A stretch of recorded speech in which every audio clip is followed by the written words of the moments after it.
However, to maintain this inner light, we must overcome the darkness of our underworld. Let us look at the nature of this darkness that holds us back from such pure, uncontaminated creation.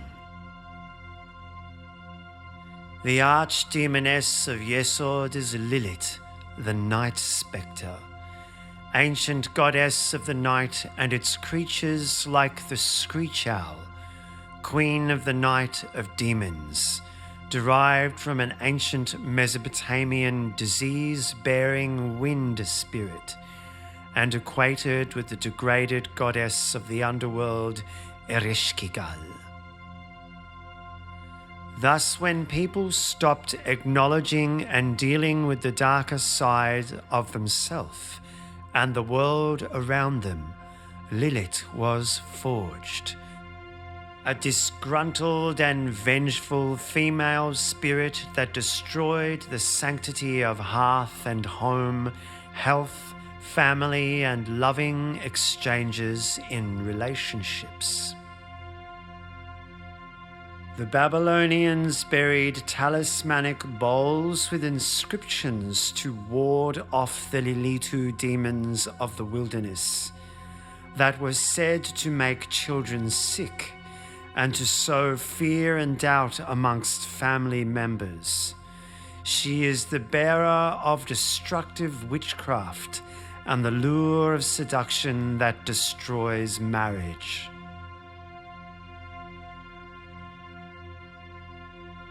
She is the psychological lure towards sinful acts that promote unhealthy living, which brings disease and darkens the clear light of divinity, not only through trauma, but through the bastardization of individuality, which alleges to be superior and acts without empathy.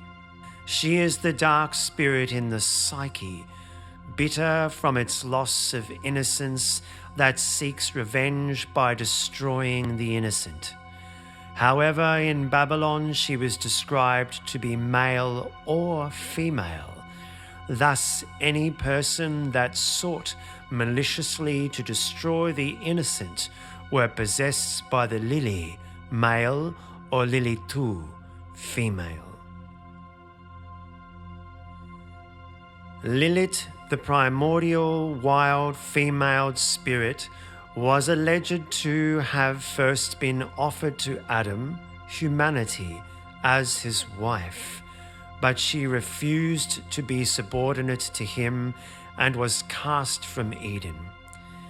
Yet she took Adam's seed to create a race of demigods instead of men, called the plagues of humankind, and she merged with the angel Samael. Lilith and Samael became the qlipothic version of Adam and Eve, who rather than promoting the evolution of humanity, pillaged it for their own selfish desires and amusements. She is the spirit of superiority and the arrogance of class, caste, and social segregation. She sows enmity in families between husband and wife, and may darken a child, creating a black sheep, so to speak. In this process, as traumatized individuation is created, communal unity is destroyed.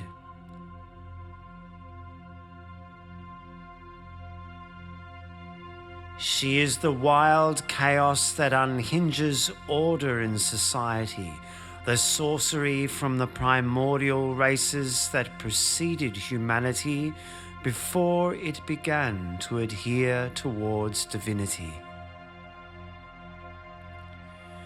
References to Lilith in the Zohar include the following. She roams at night and goes all about the world and makes sport with men and causes them to emit seed. In every place where a man sleeps alone in a house, she visits him and grabs him and attaches herself to him and has her desire from him and bears from him. And she also afflicts him with sickness, and he knows it not. And all this takes place when the moon is on the wane.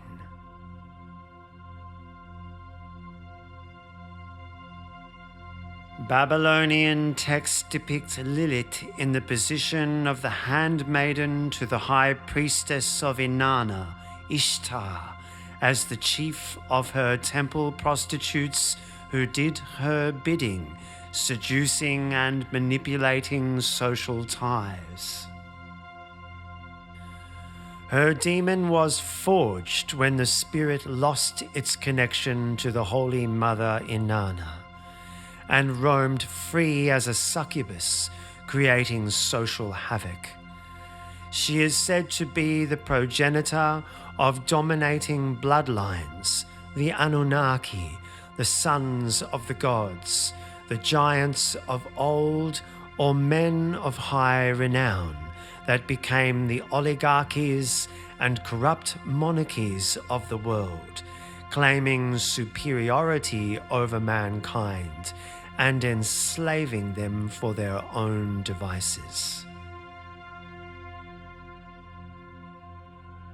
The minions of Lilith are Gamaliel, the polluted ones of God, the obscene ones, the blasphemers, who curse the lesser people and act as degenerates. It is the realm of misshapen and polluted images that produce vile results and a distorted or destructive sense of fertility.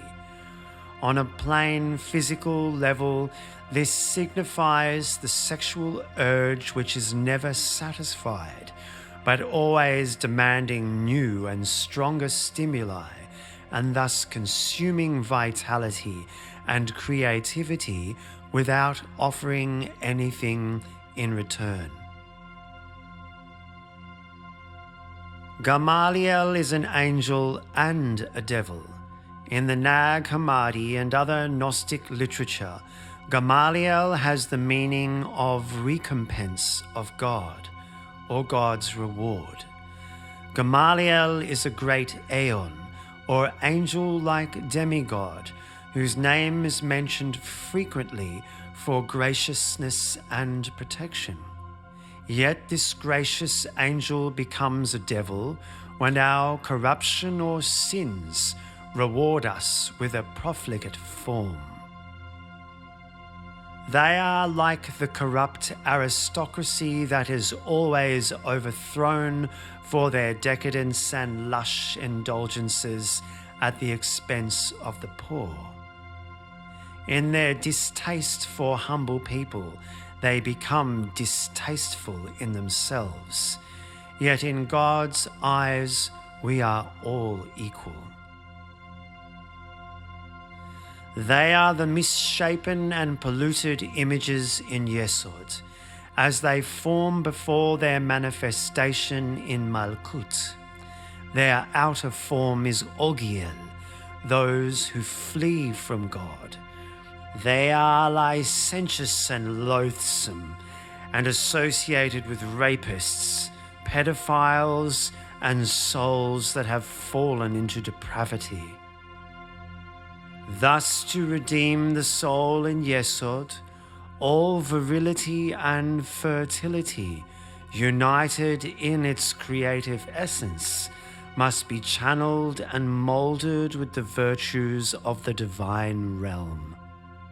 It is a dilemma, and not unlike the parenting-like practice of showing sexual reserve around children who have not yet come into their creative power.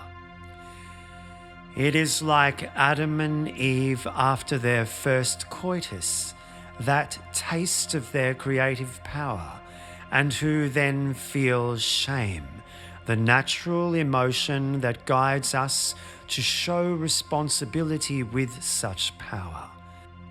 Unable to comprehend and apply this shame, dealing with feelings of rejection and abandonment, they lose their sense of innocence and are expelled from the holy presence of the bliss of Eden to seek it outwardly through the toil of work and reproduction.